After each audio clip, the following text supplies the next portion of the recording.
الحمد لله الذي جعلنا من المتمسكين بولاية أمير المؤمنين. الحمد لله الذي هدانا لهذا وما كنا لنهتدي لولا أن هدانا الله. لقد جاءت رسل ربنا بالحق. مولانا ومولا الثقلين جد الحسن والحسين الهداتيين المهديين المنتخبين المنتجبين المظلومين الذين أذهب الله عنكم الرجس أهل البيت ويطهركم تطهيرا.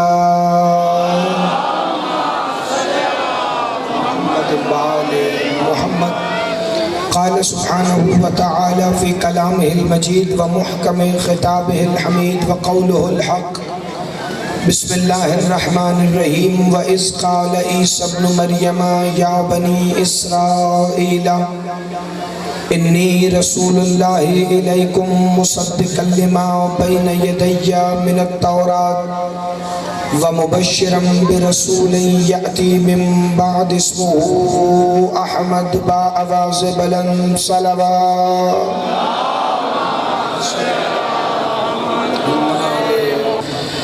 دعا ہے کہ خالق کائنات اس عظیم ترین عبادت کے درجات میں اور بھی بلندی عطا فرمائے. چونکہ مجلس عزا کی قبولیت کی دعا میں اس لیے مانگتا ہی نہیں کہ یہ کائنات کی وہ واحد عبادت ہے ذکر حسین ابن علی جو قبول پہلے ہے اور ادا بعد میں ہے. خالق کائنات آل محمد کی عزت اور عظمت کے صدقے میں خادمین فرش عزا، منتظمین جلوس، تمام انجمن حسینیہ اور خصوصاً سید حسن شاہ صاحب کے مالک توفیقات میں بھی پناہ اضافہ فرما. میرے مالک ان تمام احباب کے عزت، رزق، جان، مال، ایمان اور خصوصاً عقیدہ ولایت امیر المومنین میں بے حساب برکت عطا فرما. کریم کربلا کے پاک پروردگار جتنے مومنین و مومنات اس فرش عزائے حسین ابن علی پر تشریف فرمائے ان کے دل میں جو جو حاجات ہیں مالک انہیں اپنی بارگاہ سے پورا فرما. خصوصاً جن کی جھولیوں میں اولاد نہیں ہے انہیں شہزادہ علی اصغر اور پاک معصومہ کی عزت اور عظمت کا صدقہ اولاد صالح عطا فرما، عزادار اور نیک اولاد عطا فرما. اور یہ ہے کہ جس میں علی کی ولایت نہیں ہوتی مل کے با آواز بلند صلوات کی تلاوت فرمائیں. اللہم صلی علی محمد و آل محمد. سورہ صف ہے اور اللہ اپنے حبیب محمد کی ایک نعت تلاوت کر رہا ہے. یہ خالی سبحان اللہ سے کام نہیں چلتا، ذرا تھوڑا سا آپ کو اونچا بولنا پڑے گا چونکہ جیسے آپ سنیں گے آپ کو پتہ ہے میں اسی طرح سے پڑھنے کا عادی ہوں. خالق کائنات نے اس آیت میں اپنے حبیب محمد کی ایک نعت تلاوت کی ہے اور یہ نعت محمد مصطفیٰ کے دنیا میں ظہور کرنے سے بھی پہلے پڑھی گئی. تھوڑا سا اور حیران ہو جائیں تاکہ مجھے آیت پڑھنے کا زیادہ لطف آئے. خالق کائنات نے فرمایا بسم اللہ الرحمن الرحیم. وَإِذْ قَالَ عِيسَى ابْنُ مَرْيَمَ يَا بَنِي إِسْرَائِيلَ إِنِّي رَسُولُ اللَّهِ إِلَيْكُمْ.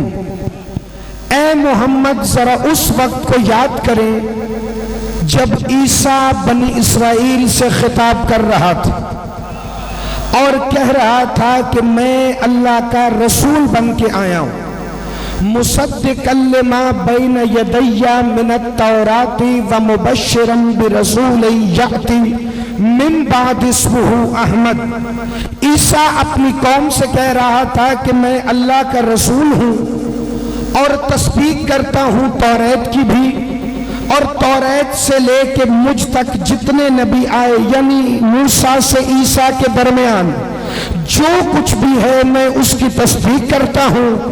وَمُبَشِّرًا بِرَسُولٍ يَأْتِي مِن بَعْدِ اسْمُهُ احمد.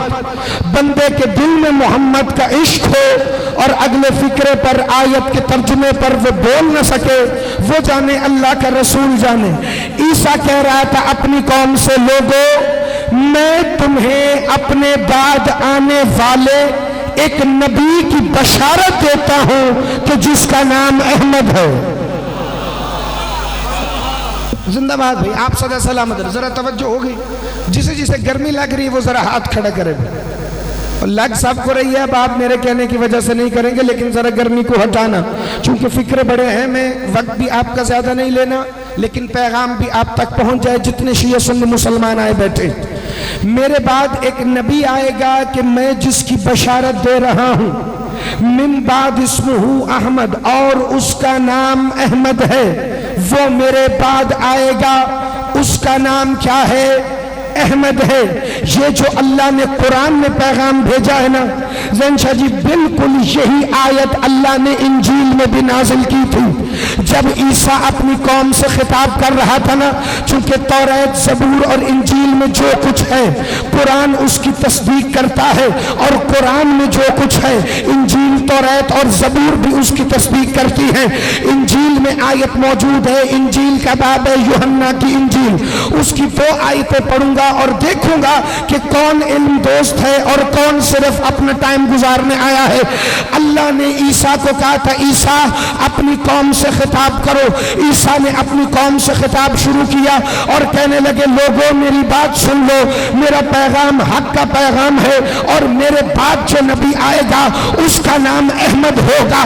جو ہی عیسیٰ نے یہ اپنی قوم کو فکرہ کہا نا کہ میرے بعد آنے والا نبی احمد ہوگا، تو اللہ نے فوراً انجیل میں وحی کی، عیسیٰ ان کو یہ بھی بتا دو وہ آئے گا تمہارے بعد لیکن ہے تم سے پہلے۔ ذرا اس کی آواز کو بڑھائیے گا اور ٹھیک کیجئے گا، تھوڑا سا آواز کھینچ رہی، مل کے بولو حیدری۔ توجہ کہ وہ آئے گا، یا ٹھیک ہے، وہ آئے گا میرے بعد۔ گھبرا تو نہیں گئے؟ یہ ذرا موبائل سے تھوڑی سی توجہ ہٹائیں نا بھائی، یہ جن کے ہاتھ میں موبائل ہے، یہ کیمرے کی ریکارڈنگ ہو رہی ہے، سی ڈی آپ کو مل جائے گی، ذرا سا موبائلوں سے توجہ ہٹانا اور فکر سننا، بڑے اہم فکرے ہیں۔ وہ آئے گا میرے بعد لیکن ہے مجھ سے پہلے۔ اب شان رسالت سننے کا حکم دیا ہے تو پھر برداشت کرنا، چونکہ جیسے علی والے شان رسالت پڑھ سکتے ہیں ویسے کائنات میں کوئی نہیں پڑھ سکتا، چونکہ جمعرات کی روٹیاں کھا کر جمعے کے خطبوں میں نبی کو اپنے جیسا بشر کہنے والے تمہیں نہیں بتا سکتے کہ محمد کی شان کیا ہے۔ عیسیٰ نے جو ہی کہا نا وہ آئے گا میرے بعد لیکن ہے مجھ سے پہلے۔ ابھی تھوڑے دن گزرے تھے کہ عیسیٰ نبی کے وزیر حضرت یحییٰ ابن زکریا حضرت عیسیٰ کی قوم کے چند بندوں کے ساتھ بیٹھے تھے، انہوں نے پوچھا یحییٰ جیسے عیسیٰ کو تو جانتا ہے ویسے کوئی نہیں جانتا، کہا ذرا بتاؤ نا کہ تم عیسیٰ کو اتنا نہیں جانتے جتنا میں جانتا ہوں۔ کہنے لگے یحییٰ اس لیے کہ تو عیسیٰ کا خالہ زاد بھائی بھی ہے، تو عیسیٰ کا وزیر بھی ہے، یہی تو ہم امت کو سمجھا رہے ہیں، جیسے نبیوں کو نبی کے بھائی جانتے ہیں ویسے اور کوئی نہیں جانتا۔ آپ سدا سلامت رہیں، آپ ہمیشہ زندہ باد۔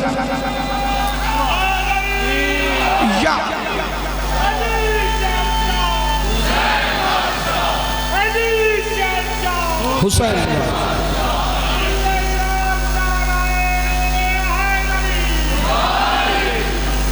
توجہ بھائی، آپ صدا سلامت ہیں، بس ساؤنڈ یہاں ٹھیک ہے، یہاں سے آپ نے چھیڑنا ہی نہیں ہے۔ توجہ بھائی کہ ہم یہی تو دنیا کو سمجھانا چاہ رہے ہیں، جیسے نبیوں کو ان کے بھائی جانتے ہیں ویسے کوئی نہیں جانتا، جیسے نبیوں کو ان کے وزیر جانتے ہیں ویسے کوئی نہیں جانتا۔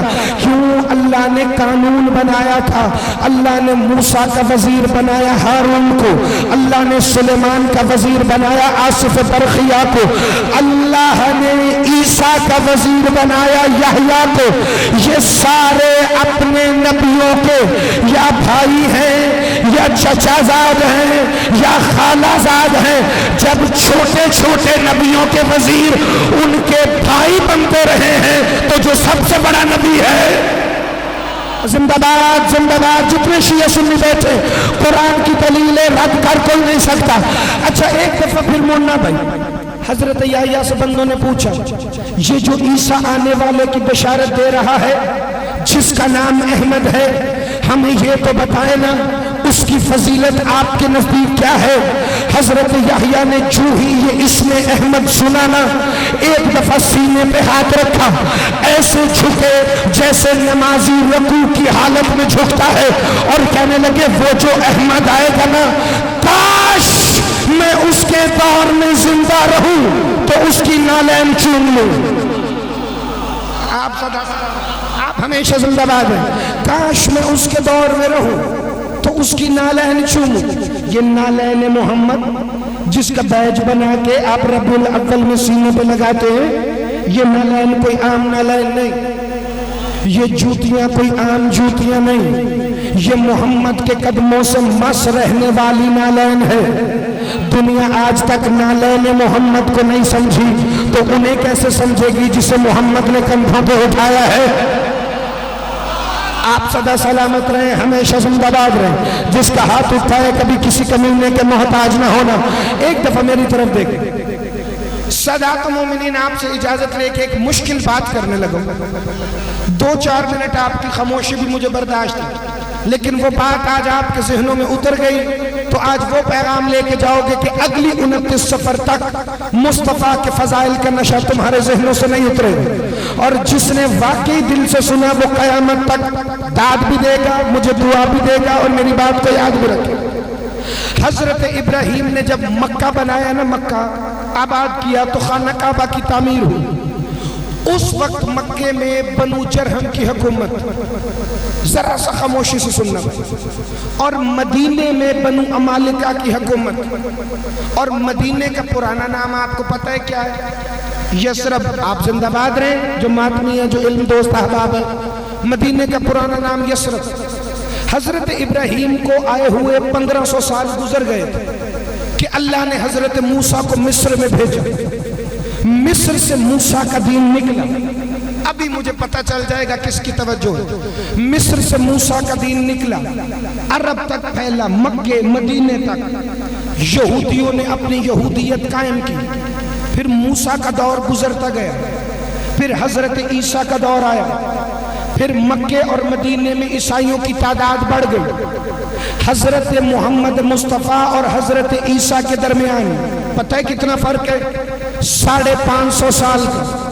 550 سال کے اس فرق میں عیسائیت کا بڑا زور تھا۔ حضرت عیسیٰ دنیا سے آسمانوں پہ زندہ اٹھا لیے گئے، اب قائم کے ساتھ آئیں گے۔ توجہ بھائی، بڑی توجہ۔ حضرت عیسیٰ کو آئے ہوئے تقریباً 350 سال گزر گئے، اور نبی اکرم کے مدینہ آنے میں 280 سال باقی تھے کہ یمن میں ایک یہودی بادشاہ تھا جس کا نام طبعان ابن اسد۔ اور خصوصاً میرے مائیں بہنیں بیٹیاں جو بیٹھی ہیں وہ جملے توجہ سے سنیں، چونکہ اب وہ دور چلا گیا جب بچوں کو جھوٹی کہانیاں سنا سنا کے سلایا جاتا تھا۔ ہمارے پاس 14 ہادی ایسے ہیں جن کے فضائل سنا کے اپنے بچوں کو سلایا کرو۔ توجہ بھائی، ابھی رسول کے مدینہ آنے میں 280 سال باقی ہیں، اور حضرت عیسیٰ کو آ کر 350 سال گزر گئے۔ یہ بالکل درمیان کا وقت ہے حضرت عیسیٰ اور حضرت محمد مصطفیٰ کا۔ توجہ ہے، کوئی گھبراہٹ تو نہیں؟ بس باقی پچھلی بات نہ بھی یاد رہے تو یہ ذہن میں رکھنا۔ اس دور کا واقعہ ہے جب حضرت عیسیٰ اور حضرت محمد کا درمیانی دور ہے، اور نبی کے مدینہ آنے میں 280 سال باقی۔ یہ 280 کا فگر لازمی یاد رکھنا۔ یمن میں ایک یہودی بادشاہ ہے جس کا نام طبعان ابن اسد ہے۔ اس نے دیکھا نا کہ یثرب میں عیسیٰ کا دین پھیل گیا ہے اور موسیٰ کا دین کم ہو گیا ہے، تو اس نے کہا کیوں نہ میں یثرب پہ حملہ کروں، مدینے پر، اور وہاں ایک دفعہ پھر موسیٰ کا دین قائم ہو۔ اس نے لشکر کو حکم دیا کہ تیاری کرو۔ لشکر تیار ہو، جو ہی یہ یمن سے باہر نکلا نا تو 2 یہودی عالم سر سے امامہ اتار کے سر پہ انجیل کے نسخے رکھ کر طبعان ابن اسد کے پاس آ گئے اور اسے کہنے لگے دنیا میں جہاں چاہے حملہ کرنا، لیکن یثرب پہ حملہ نہ کرنا۔ جس کی توجہ ہوئی ہے وہ بندہ زندہ باد۔ پوری دنیا میں جہاں تیرا دل چاہے وہاں حملہ کرنا، لیکن یثرب پہ حملہ نہ کرنا۔ کہنے لگا تم میرے مزاج سے واقف ہو، میں نے آج تک جہاں بھی حملہ کرنے کا ارادہ کیا ہے میں کبھی ناکام نہیں لوٹا، میں یثرب پہ حملہ کرنے جا رہا ہوں، تمہارے واسطے وسیلے مجھے نہیں روک سکتے۔ کہنے لگے بادشاہ پوری بات تو سن۔ تبان ابن اسد کہتا ہے آج تمہاری بات نہیں سنوں گا۔ یہ گیا، اس نے یثرب پہ حملہ کیا، اس نے قتل و غارت گری شروع کی، اس نے یثرب کو فتح کیا، اپنے بیٹے کو یثرب کے تخت پر بٹھا کر ابھی مدینے سے باہر نکلا تھا کہ پیچھے سے خبر مل گئی یثرب والوں نے تیرا بیٹا مار دیا ہے، یثرب والوں نے تیرے بیٹے کو قتل کر دیا ہے، تیری حکومت ایک ہی دن میں واپس چھن گئی ہے۔ اس سے بڑا جلال آیا، یہ تلوار نے ابھی خاموشی ٹوٹنے والی ہے اور ایسے ٹوٹے گی جیسے ٹوٹنے کا حق ہے۔ یہ تلوار کھینچ کے واپس آیا، کہنے لگا اب میں یثرب پر ایسا حملہ کروں گا کہ میں یثرب کو صفحہ ہستی سے مٹا دوں گا۔ وہ جو دو یہودی عالم تھے وہ پھر دوڑتے آئے، اس کے قدموں میں آ کر بیٹھ گئے، کہا دیکھ ہم عالم ہیں، ہم نے آج تک تجھے بادشاہ بھی نہیں کہا، لیکن آج ہاتھ جوڑتے ہیں دوبارہ یثرب پہ حملہ نہ کرنا، دیکھ تیرا بیٹا بھی مارا گیا ہے، تیری حکومت بھی چلی گئی ہے۔ کہنے لگا یثرب میں ایسا کیا ہے؟ کہا ہمیں اللہ کی قسم ہم نے توریت میں پڑھا ہے کہ یثرب موسیٰ کے آقا کا شہر ہے۔ یثرب زندہ باد زندہ باد زندہ باد، تمہید ختم فضان شروع۔ ہم نے توریت میں پڑھا یثرب موسیٰ کے آقا کا شہر ہے۔ جو ہی موسیٰ کے آقا کا نام سنا نا، سید میں نے پہلے ہی کہا تھا جب ہم محمد کی شان پڑھیں گے تو پھر دنیا حیران ہوگی۔ اٹھاؤ اہل سنت کی کتابیں، تمہیں یہ واقعہ ملے گا ہی نہیں، چونکہ نبی کے فضائل جو ہم نے لکھے ہیں وہ لکھ کوئی نہیں سکتا۔ جتنے سنی، شیعہ، اہل حدیث، دیوبند، جتنے کلمہ گو آئے ہیں آج محمد مصطفیٰ کے سب سے چھوٹے نوکر سے یہ فضائل محمد مصطفیٰ سننا اور پھر اسے اپنے دل میں جگہ دینا۔ یہ کہتا ہے اس موسیٰ کے آقا کا تعارف کیا؟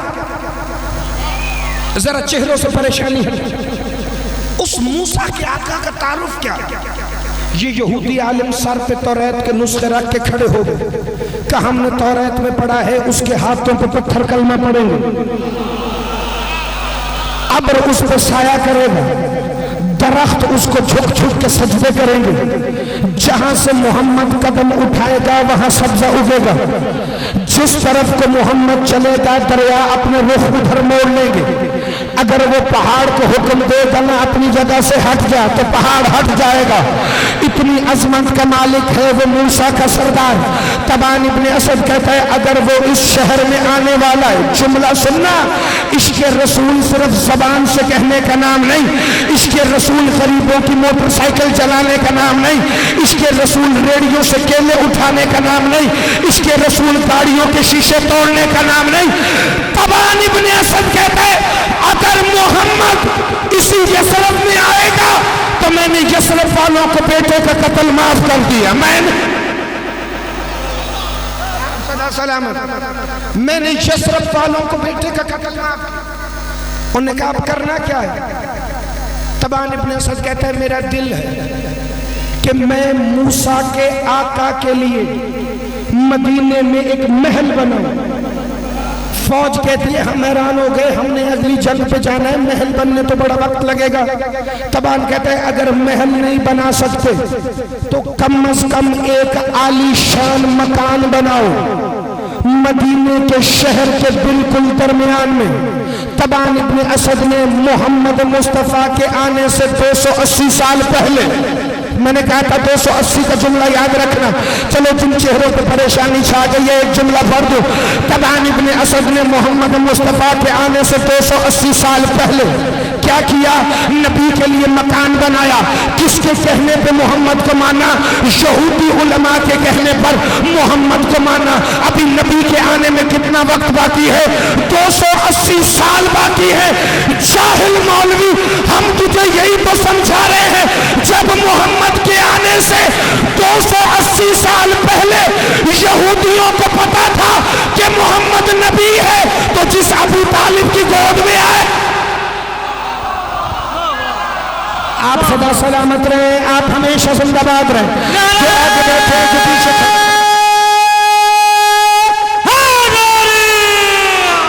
سدا سلامت رہے، ہمیشہ زندہ باد رہے۔ یہ ادھر والے بندے میں دیکھ بھی کم رہا ہوں لیکن بول سب سے زیادہ یہی رہے ہیں۔ جب محمد مصطفیٰ کے آنے سے 280 سال پہلے یہودیوں کو پتا تھا کہ یہ نبی بن کے آئے ہیں، تو جو خود نبی تھا اسے 40 سال کا ہو کے پتا چلا۔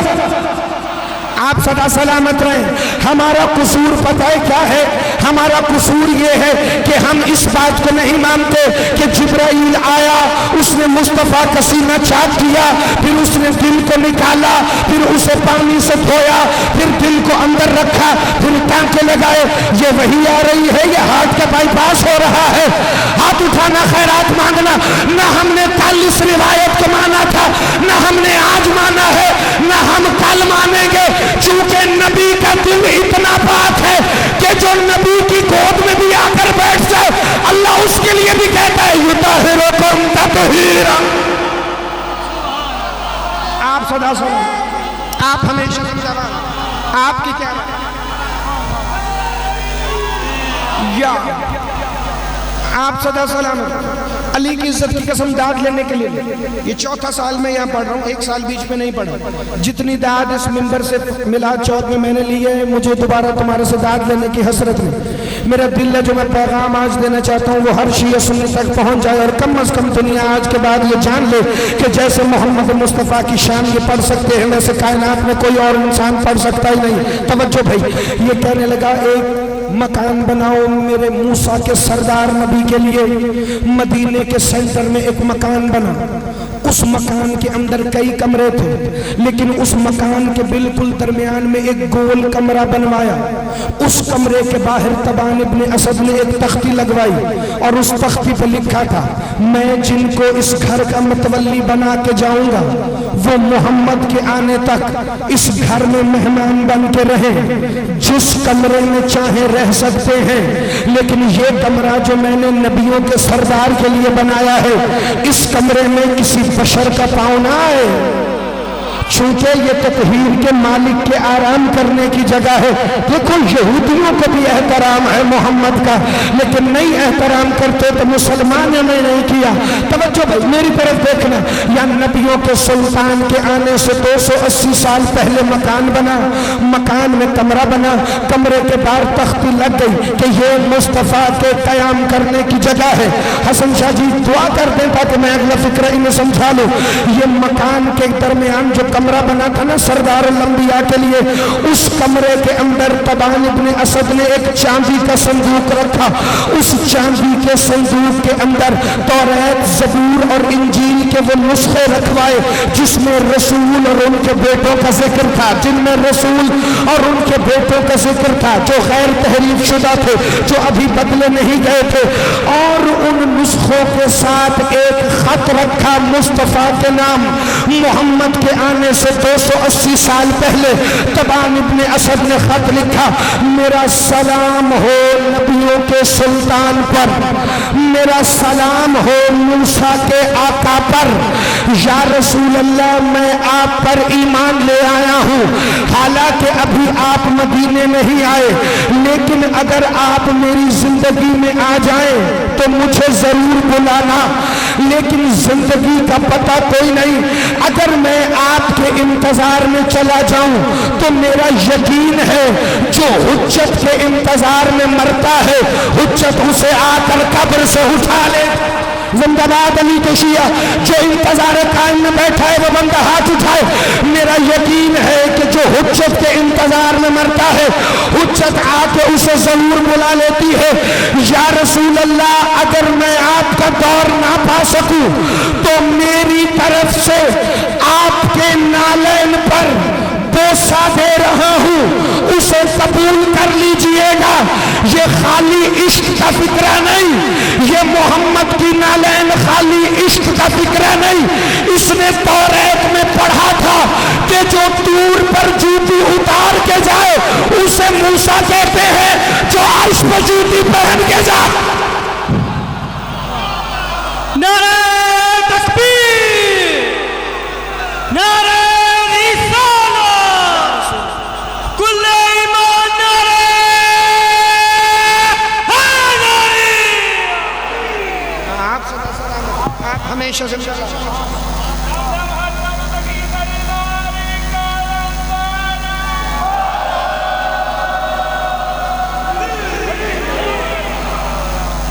کوئی سمجھ آئی بات یا وقت ضائع ہو؟ اصل بات تو آگے ہے جو میں نے آج آپ کو سنانی ہے۔ اس نے وہ مکان بنایا، اس مکان کا متولی پتہ ہے کس کو بنایا؟ رسول کے آنے سے 280 سال پہلے وہ جو 2 یہودی عالم تھے، جسے پوری تقریر یاد ہے اسے ہی اگلا فکر سمجھ آئے گا، فکر نہ کریں۔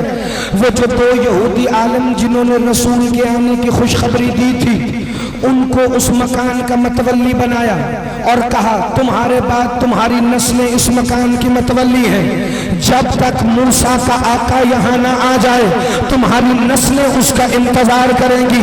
وہ جو 2 یہودی عالم متولی تھے نا، ان کی 5 نسلیں گزر گئیں 280 سال میں، اور جو 6ٹھی نسل آئی نا اس کا نام پتہ ہے کیا ہے؟ ابو ایوب انصاری۔ عظمت آباد علی کے شیعہ ہاتھ اٹھانا جس نے 5ویں کی اسلامیات بھی پڑھی ہے، اسے فکر سمجھ آئے گا۔ میری طرف دیکھنا، وہ جو یہودی عالم جن کو متولی بنایا تھا وہ بھی رسول کے دین پر ایمان لے آئے، پھر ان کی نسلیں محمد پر ایمان لا کے پیدا ہوتی رہی۔ 6ٹھی پشت میں جو آیا اس کا نام تھا ابو ایوب انصاری۔ جانتے ہو نا کون ہے؟ مدینے میں جس کے گھر کے باہر رسول کی اونٹنی رکی تھی، وہ ابو ایوب کا گھر نہیں، وہ بنا ہی محمد کے لیے تھا۔ آپ سدا سلامت رہیں، آپ ہمیشہ زندہ باد رہیں، ہمیشہ سلامت رہیں۔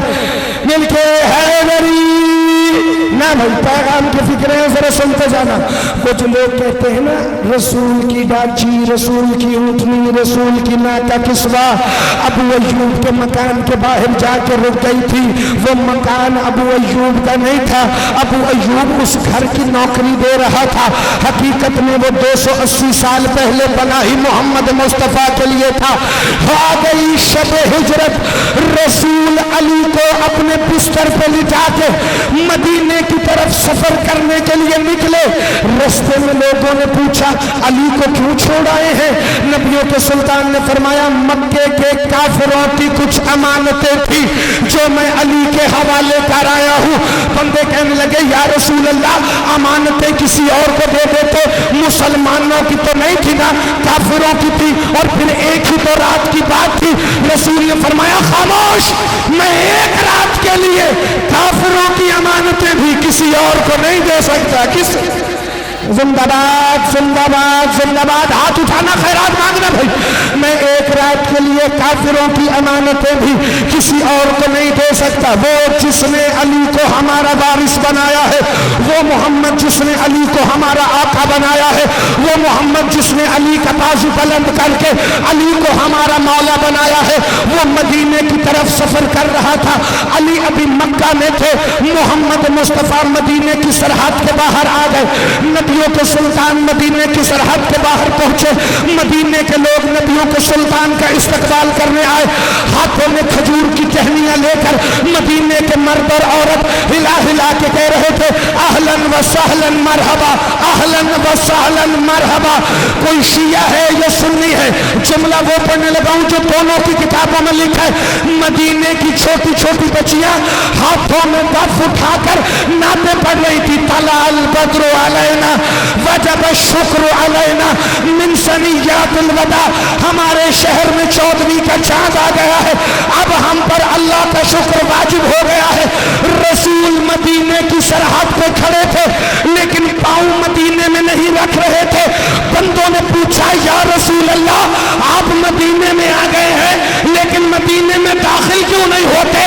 رسول نے مکے کی طرف رخ کر کے کہا ابھی علی نہیں آیا، ابھی علی۔ آپ سدا سلامت رہیں، آپ ہمیشہ زندہ باد رہیں۔ ہاتھ اٹھانا بھائی جس کے اندر ہے نبی و علی، مل کے یا بندوں کی سوئچ آف ہونا تھا، ان کے چہروں کے رنگ تبدیل ہونے تھے، چونکہ پتہ چل جاتا ہے جب نبی کے ساتھ علی کا ذکر آئے بڑے بڑوں کی بتی چلی جاتی ہے۔ ابھی دیکھنا کیوں بھائی، میں نے تو نہیں کہا، رسول نے فرمایا انا و علی من نور واحد، میں اور علی ایک نور ہے، و نور نور اللہ، اور ہمارا نور اللہ کا نور ہے۔ تو پھر یہ کیسے ہو سکتا تھا کہ اللہ کا ایک نور مدینے میں رہ جائے، ایک مکے میں رہ جائے؟ رسول نے فرمایا خاموش، ابھی تک علی نہیں آیا، جب تک علی نہیں آئے گا میں مدینے کی سرحد پہ انتظار کروں گا، جب تک علی نہیں آتے میں مدینے میں نہیں جاؤں گا۔ زین شاہ جی مجھے نہیں پتا کس شیعہ کا عقیدہ کیا ہے، لیکن آج کے بعد وہ بندہ محمد کو ماننا چھوڑ دے جس کے پاس علی کی ولایت نہیں، اور جو نبی مدینے میں علی کے بغیر نہیں جاتا وہ تیری نمازوں میں علی کے بغیر آ جائے گا۔ آپ سدا سلامت رہیں، جس کے ہاتھ ایسے بندے اللہ کرے وہ چپ ہو جائے۔ حسین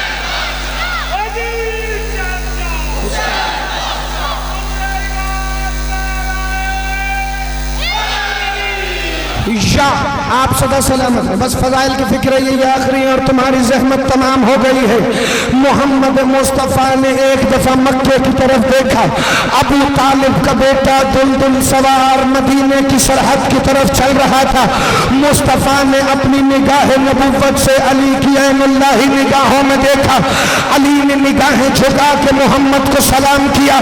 نبیوں کے سلطان نے کہا علی آپ آ گئے ہیں، اب میں مدینے میں داخل ہونے لگا ہوں۔ یہ جو ہی محمد مصطفیٰ کا قدم مدینے میں آیا نا، پورا مدینہ استقبال کے لیے کھڑا تھا۔ ہر کسی کی نظر تھی مصطفیٰ کے چہرے پر۔ کوئی کہہ رہا تھا والفجر آ گئے ہیں، کون کہہ رہا تھا والشمس آ گئے ہیں، کوئی کہہ رہا تھا واللیل آ گئے ہیں، کوئی کہہ رہا تھا علم نشرہ آ گئے ہیں، کوئی کہہ رہا تھا رحمت عالم آ گئے ہیں، کوئی کہہ رہا تھا یاسین آ گئے ہیں، کوئی کہہ رہا تھا طٰہٰ آ گئے ہیں، کوئی کہہ رہا تھا مزمل آ گئے ہیں، کوئی کہہ رہا تھا مدثر آ گئے ہیں۔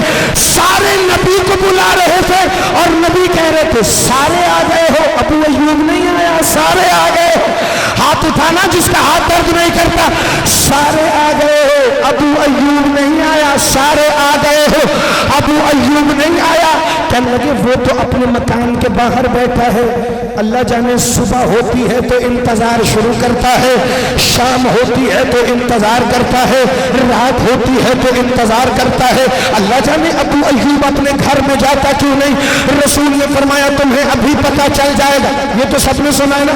مدینے والے کہہ رہے تھے یا رسول اللہ آپ نے ہماری طرف قیام کرنا ہے، آپ نے ہماری طرف قیام کرنا ہے۔ بڑے بوڑھے چھوٹے مرد مستور ہر کوئی کہہ رہے تھے یا رسول اللہ ہمارے گھر کو اپنی نالین سے زینت دیں۔ رسول نے فرمایا جہاں میری اونٹنی رکے گی نا، تھک گئے ہیں یہ ولایت چپ گئی، مجھے پتہ ہے کون سا بندہ کیسے چپ ہے۔ کہا یا رسول اللہ ہمارے گھر آئے، کہا نہیں، جہاں میری ناکا کسوہ اپنے قدموں کو جما دے گی میں محمد اسی جگہ قیام کروں گا۔ میں محمد، اب چاہے تم مجھے ایسے دیکھو یا ایسے دیکھو، کوئی خوف ہی نہیں، کوئی ڈر ہی نہیں۔ اگر کوئی بندہ سمجھتا ہے نا کہ وہ صرف شکل بگاڑ کے مجھے گھبرانے پہ مجبور کر دے گا تو یہ تمہاری بھول ہے۔ جب ہم بم دھماکوں سے نہیں ڈرے، جب ہم گولیوں سے نہیں ڈرے تو تمہاری بنی ہوئی شکلوں سے ڈر جائیں گے نا۔ تجھے ہمیں مارنے کے لیے گولی چاہیے لیکن ہمیں نہیں، کیونکہ ہمارے پاس علی کا نام ہی کافی ہے۔ زندہ باد زندہ باد علی کے شیعہ، مل کے بولو علی حق علی حق۔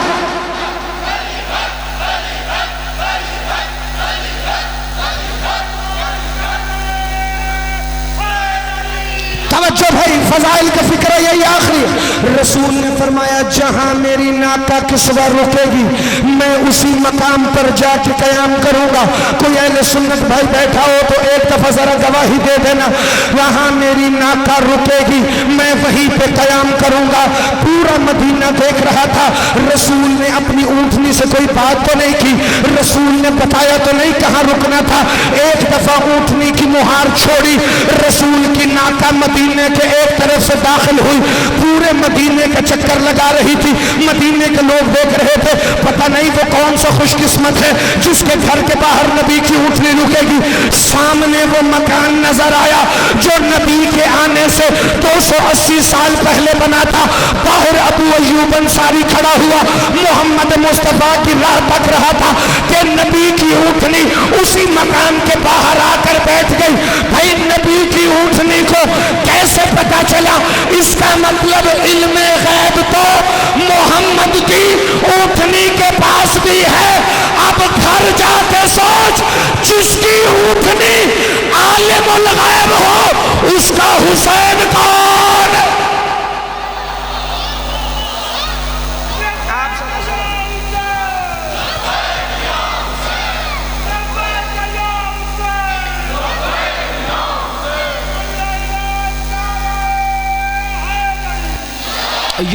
مل کے سارے شیعہ سنی مسلمان مل کے لبیک یا رسول اللہ، مل کے لبیک یا رسول اللہ، لبیک یا رسول اللہ، لبیک یا رسول اللہ، لبیک یا رسول اللہ. اب سارے مل کے بولو لبیک یا حسین، لبیک یا حسین. سارے کائنات میں ایک بات یاد رکھنا، یہ دو الگ نعرے نہیں، یہ ایک ہی نعرہ ہے. جیسے حسین منی وانا من الحسین ایک ہے، لبیک یا رسول بھی ہمارا نعرہ ہے. جیسے حسین منی وانا من الحسین ایک ہے. کل سے ربیع الاول کا مہینہ شروع ہونے والا ہے. ہر کوئی کہے گا مرحبا یا رسول اللہ، لیکن ایک بات مرحبا یا رسول اللہ کہتے ہوئے سارے مسلمان یاد رکھنا، نبیوں کے سلطان مسجد میں بیٹھے ہوئے تھے کہ سامنے سے میرے مولا حسین دوڑتے ہوئے آئے. رسول نے دونوں بازو اٹھا کے کہا مرحبا بک یا ابا عبداللہ، مرحبا بک یا ابا عبداللہ، مرحبا میرے حسین، مرحبا میرے حسین، مرحبا میرے حسین. کل سے نعرے شروع ہو جائیں گے، مکی کی آمد. سارے مل کے بولو بھائی، مکی کی آمد، مدنی کی آمد، دلدار کی آمد، سونے کی آمد. جسے پوری دنیا مرحبا کہتی ہے وہ حسین کو کہتا ہے مرحبا. آپ ہمیشہ زندہ باد. رسول نے حسین کو کندھوں پہ اٹھا کے بتایا خبردار اسے پہچان لو، فارفو حاصل حسین، یہ میرا حسین. تو میرا سوال ہے، چوک کی مجلس سے رونے والوں کے لیے ایک سوال ہی کافی، کیا امت نے حسین کو پہچانا؟ کیا امت نے حسن کو پہچانا؟ ایک کے لب چوم کے محمد کہتے تھے تو میرا امیر حسن ہے، ایک کا گلا چوم کے کہتے تھے تو میرا غریب حسین. رسول کی بیٹی نے پوچھا بابا جان یہ امیر کے لب چوم رہے ہیں، غریب کا گلا چوم رہے ہیں، کہ یہ جو امیر ہے نا اس کے جگر کے ٹکڑے منہ سے باہر آئے، اور یہ جو غریب ہے نا اس کا گلا اس لیے چوم رہا ہوں کہ 13 ضربوں سے جنگلوں میں بہنوں کے سامنے قتل ہو جائے گا میرا حسین. ایک امیر حسن ہے، ایک غریب حسین. رسول نے بتا دیا یہ امارت اور غربت دولت والی نہیں، یہ ظلم میں بھی امیر اور غریب ہے. کیونکہ جسے امت مدینے میں زہر دے وہ امیر حسن ہے، جسے امت کربلا کے جنگل میں گھیر کے مارے وہ غریب حسین. پاک معصومہ کے مصائب کا حکم ہے، ہر سال ہی ہوتا ہے، اور معصومہ کا بھی کوئی ایسے مصائب ہیں جو علی کی عزت کی قسم ختم نہیں ہوتے، لیکن اس سے متصل کرنے کے لیے دو فکریں ذرا سن لینا میرا بھائی. وہ امیر حسن ہے جسے مدینے میں امت زہر دے، وہ غریب حسین ہے جسے جنگلوں میں گھیر کے مارے، وہ جس کے جنازے پہ تیر لگے وہ امیر حسن ہے، جس کا تیروں پہ جنازہ آ جائے وہ غریب حسین ہے، جو مدینے میں اپنے بستر پہ ایڑیاں رگڑتا رہے وہ امیر حسن ہے، وہ جو کربلا کے ریگزاروں میں ایڑیاں رگڑے وہ غریب حسین ہے. اگر کسی شیعہ سنی مسلمان کو امیر اور غریب کا فرق نہیں پتہ نا تو ایک جملہ یاد رکھنا، جس کے جنازے پر بہنیں چادر لے کے آئے وہ امیر حسن ہے، جس کے جنازے پر بہنیں بندے ہاتھوں سے ننگے سار آئے وہ غریب حسین ہے. جملہ پڑھ دوں امارت اور غربت کا، جس کے سینے پر آخری وقت میں 4 سال کا قاسم ہو وہ امیر حسن ہے، جس کے سینے پر 4 سال کی سکینہ ہو وہ غریب حسین ہے.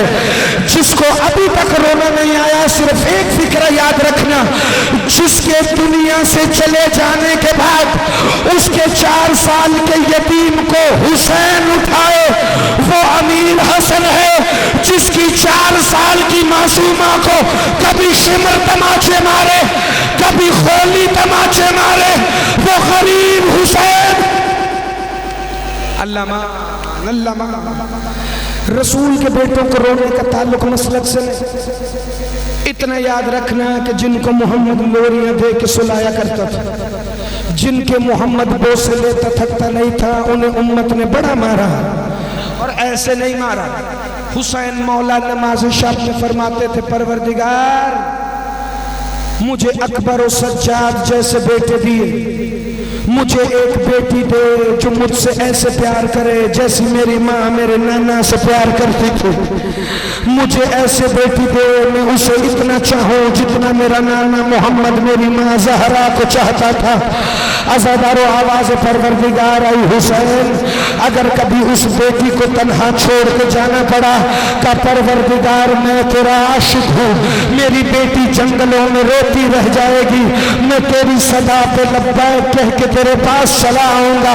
عزادارو جس بیٹی سے حسین اتنا پیار کرتے تھے نا, زمانہ آ کے مولا حسین کو کہتا تھا مسلمانوں مولا حسین ذرا قرآن کی تلاوت تو کریں, چونکہ جب آپ قرآن کی تلاوت کرتے ہیں نا تو ہمیں بڑا اچھا لگتا ہے. میری مائیں بہنیں بیٹیاں ہائے ضرور کر دیں, باقیوں کا مجھے پتا نہیں. اس وقت حسین رو کے کہتے تھے میرا نانا بھی مجھ سے قرآن سن کے بڑا خوش ہوتا تھا, لیکن لوگوں تمہیں پتا ہے میں حسین کس سے قرآن سنتا ہوں؟ کہتے تھے کس سے؟ کہ اپنی 4 سال کی بیٹی سے. مجھے قرآن سننا بڑا اچھا لگتا ہے. اتنا پیار تھا حسین کو, اسی لیے تو یہ 4 قدم پہ دیکھ رہی تھی شمر حسین کو قتل کر رہا تھا. سنائے نا 4 قدم پہ, لیکن 4 قدم پہ نہیں, بس اتنی دور کھڑی تھی جہاں شمر کا ہاتھ آتا تھا. جب آگے بڑھ کے باپ کو بچانے لگتی تھی نا, یہ حسین کے خون میں ہاتھ تر کر کے اتنی زور سے تماچا مارتا تھا. حسین کی بیٹی ریت پہ گر کے کہتی تھی نہ مار, ہمارا چھڑانے والا کوئی. اللہ مان اجرکم اللہ. سارے ذرا ہاتھ مار کے سب پہ ماتم کر لینا بھائی. سنی بھائی جو بیٹھے صرف رو لینا ہے کر لینا, شیعہ پہ واجب ہے ماتم کر کے رونا بھائی. یا ایک دفعہ معصومہ فرماتی ہے میں دیکھ رہی تھی میرے سامنے میرے بابا کو 13 ضربوں سے قتل کیا ہے. عزادارو تم نے صرف یہ سنا ہے کہ حسین کو 13 ضربیں لگی. علی کی عزت کی قسم اگر وہ شور بندہ سن لینا جو عصر عاشور میں تھا, امام رضا فرماتے ہیں بندہ کبھی قیامت تک ہنسے گا نہیں. صحابیوں نے پوچھا مولا رضا وہ شور کیسا تھا؟ کہ 9 لاکھ بے غیرت سکینہ کے سامنے کہہ رہے تھے حسین کو جلدی مارو, حسین کو جلدی مارو. عزادارو معصومہ دیکھ رہی تھی بابا 13 ضربوں سے ذبح ہو رہا تھا. یہ شام غریبہ میں علی کی شام والی بیٹی نے پوچھا سکینہ جب آپ کو پتا تھا یہ آپ کے بابا کو نہیں چھوڑے گا تو بیٹی پھر آپ کیوں کھڑی رہی؟ کہا میں انتظار کر رہی تھی یہ میرے بابا کو ضربے مار کے چلا جائے, میں اپنے بابا کے چہرے سے خون صاف کروں گی, لیکن یہ گیا نہیں. اس نے میرے بابا کی زلفوں میں ہاتھ ڈال کے اٹھایا, میں کہہ رہی تھی تو نہ اٹھا. اللہ مان اللہ مان اللہ مان. میرے حصے کا گریہ ہو گیا بھائی, میرے حصے کی مجلس مکمل ہے. اگلے فکر تبرکن سن لینا. عزادارو تاریخ متفق جو زین شاہ جی آپ نے حکم کیا میں تعمیل کرنے لگا. جو تاریخ متفق اگر یزید 2 ظلم نہ کرتا نا تو شاید اس کی معافی تاریخ کر دیتے. پتہ ہے وہ 2 ظلم کون سے ہیں جس پر اس کی معافی تاریخ نے نہیں دی؟ ایک 6 مہینے کے بچے کا سر نیزے پہ اٹھایا, دوسرا 4 سال کی معصومہ کو رسیاں باندھ کر شام کے بازاروں میں پھر آیا، وہ جس کا سر تھا نا نیزے پہ چھوٹا سا، اس کی ماں بار بار کہتی تھی سجاد یہ نیزوں پہ سارے بڑے بڑے سر ہیں، میرے اصغر کا سر نظر نہیں آتا۔ خولی ملعون جس نے اصغر کا سر جدا کیا تھا، جب اس نے اصغر کی ماں کی آواز سنی نا کہ سر کہاں ہے، بے غیرت کے بچے نے نیزے سے سر اٹھا کے شام کے بازار میں پھینک دیا، کہا گھوڑوں کی ٹاپوں میں پامال کرو۔ اللہ میرے بزرگ ایک لمحے کے لیے ذرا سے رک جائے بھائی، ماتمیوں کی حالت بڑی غیر ہو جاتی ہے، اس لیے مجھے ڈر لگتا ہے، میں دو فکر پڑھ کے اجازت لینے لگا ہوں۔ عزادار شام کے بازار میں پتہ ہے یہ بے غیرت کیا ظلم کرتے تھے، پہلے آل محمد کے بچوں کو نیزے مارا کرتے تھے، جب یہ بچے بڑوں کے قریب آ جاتے تھے نا، علی کی بیٹی کہتی ہے یہ چھت سے گرم پانی اور کپڑوں کو آگ لگا کر ہمارے سر پر پھینکتے تھے۔ پتہ ہے یہ جو شام کے چھتوں سے علی کی بیٹیوں پر گرم پانی اور آگ کی بارش ہوئی ہے، اس کا نتیجہ کیا تھا؟ جب علی کی بیٹی مدینے لوٹ کے آئی نا، عباس کی ماں نے علی کی بیٹی کا ہاتھ محمد کی قبر پہ رکھ کے کہا بی بی تجھے محمد کا واسطہ، یہ نیزوں کے زخم بھی پتا ہے، یہ تیروں کے زخم بھی پتا ہے، یہ بتا یہ جو تیرے سر پر چلے ہوئے زخم ہیں یہ کون سے ہیں؟ کام مانا پوچھ، غازی کے جانے کے بعد ہمیں شام والوں نے بڑا مار۔ اللہ مان سارے ایک دفعہ سر پہ ہاتھ مار لینا بھائی۔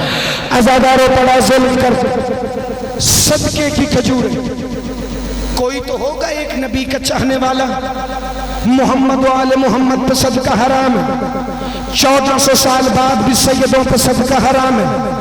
شام کے بازار میں بے غیرت صدقے کی کھجوریں پھینکتے تھے، کہتے تھے سکینہ یہ صدقے کی کھجوریں ہیں اسے کھا لے، رو کے کہتے تھے حیا کرو میں محمد کی بیٹی ہوں۔ جب کہتی تھی نا میں محمد کی بیٹی ہوں تو سکینہ کو تازیانے مارتے تھے۔ ایک دفعہ ابن سعد نے گھوڑے کو تازیانہ مارا، آدھا تازیانہ گھوڑے کے منہ پہ لگا، آدھا تازیانہ حسین کی بیٹی کے منہ پہ لگا۔ یا شمر آ کے کہتے ابن سعد حیا کر، رسول نے منع کیا ہے جانور کے منہ پہ نہیں مارتے۔